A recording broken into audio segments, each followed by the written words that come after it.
Hello, and welcome to the second episode of Burns Banter, the podcast that takes a fresh look at the life and works of Robert Burns. Hosted by myself, Alistair Turnbull. Now, in this episode, I'm going to look at a song that was written by Robert called The Rigs o' Barley. And in this song, a man, probably Robert, meets a woman called Annie in the fields at night, and they have quite an intimate time. So to give you some fair warning, the themes in this song are fairly adult. I'm going to ask 3 questions about the song, read the original song to you, and then read the translation to you. So here we go. Question number 1. Did Robert Burns actually write the song Rigs o' Barley? Question number 2. What age was he and what was he doing at the time the song was written? And question number 3, who was Annie?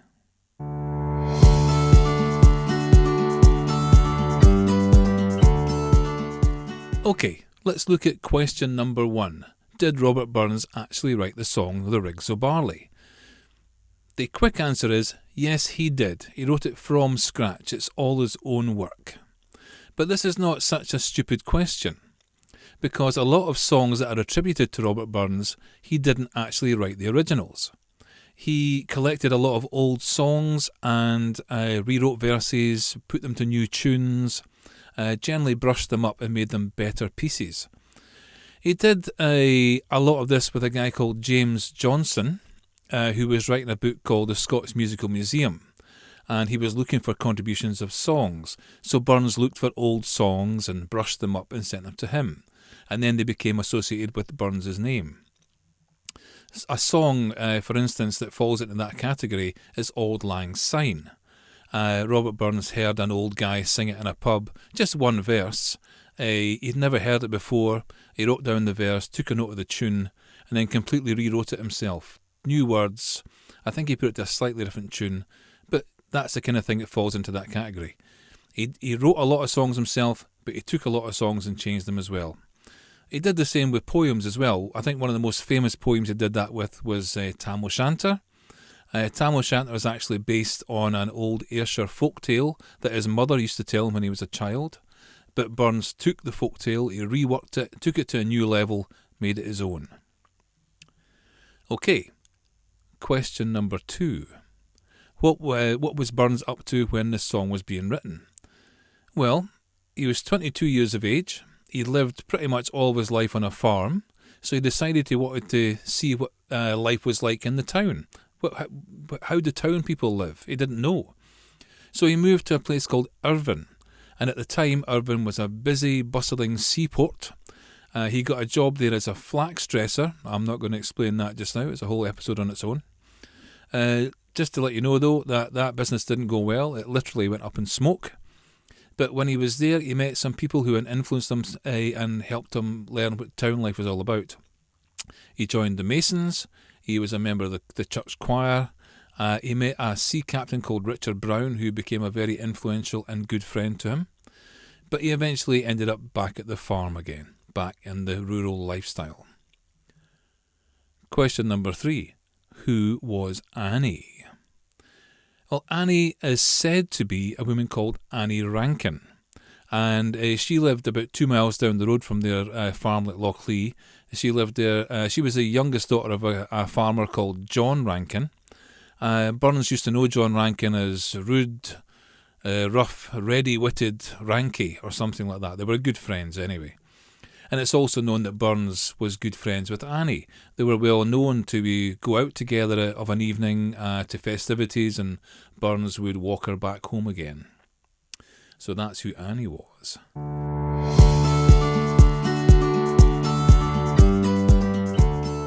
So let's get to the actual song itself. Let me read the first song to you. Here is the original. Rigs o' Barley by Robert Burns, written in 1782. It was upon a Lammas night, when corn rigs are bonny, beneath the moon's unclouded light, I held a wa to Annie. The time flew by with tentless heed, till tween the late and early, with small persuasion, she agreed to see me through the barley. Corn rigs and barley rigs and corn rigs are bonny. I'll ne'er forget that happy night among the rigs wi' Annie. The sky was blue and the wind was still, the moon was shining clearly. I set her down wi' right good will among the rigs o' barley. I kent her heart was a' my ain, I loved her most sincerely.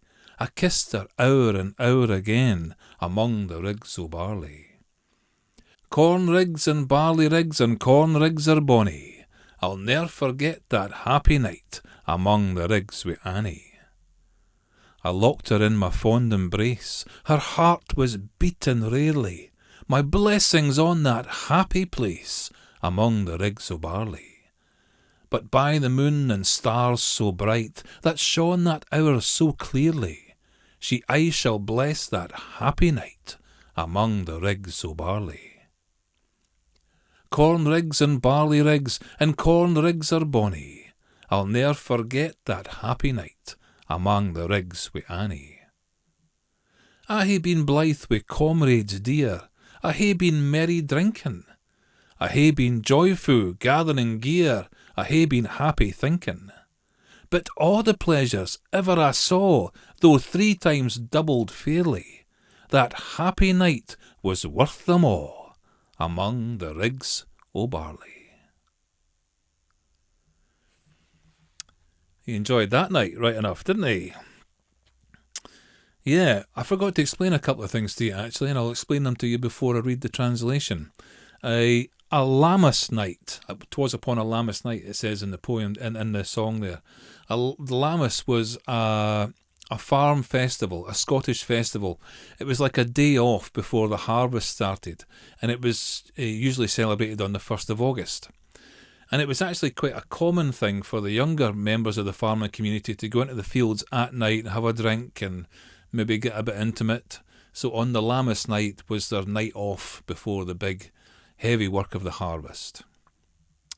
And a corn rig and a barley rig, that's how they grew it back then. A rig is a ridge, about 3 feet high. They divided the fields into ridges. Then they ploughed through the ridges and they planted the barley and the corn.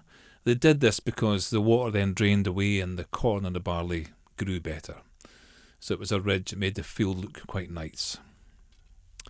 So let's read the translation and see if you understand more about what's going on.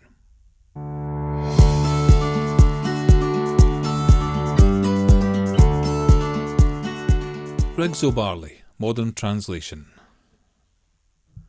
It was upon the night of August the 1st, when corn rigs are so pretty, beneath the moon's unclouded light, I went to meet with Annie. The time flew by without a care, until between the late and early, with little persuasion, she agreed to see me through the barley.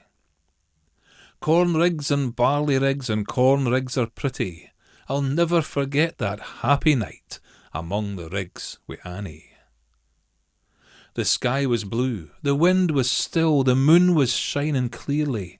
I sat her down with right good will among the rigs o' barley. I knew her heart was all my own, I loved her most sincerely. I kissed her over and over again among the rigs o' barley. Corn rigs and barley rigs and corn rigs are pretty. I'll never forget that happy night among the rigs wi' Annie. I locked her in my fond embrace, her heart was beating quickly. My blessings on that happy place among the rigs o' barley. But by the moon and stars so bright, that shone that hour so clearly, she'll always bless that happy night among the rigs o' barley. Corn rigs and barley rigs and corn rigs are pretty.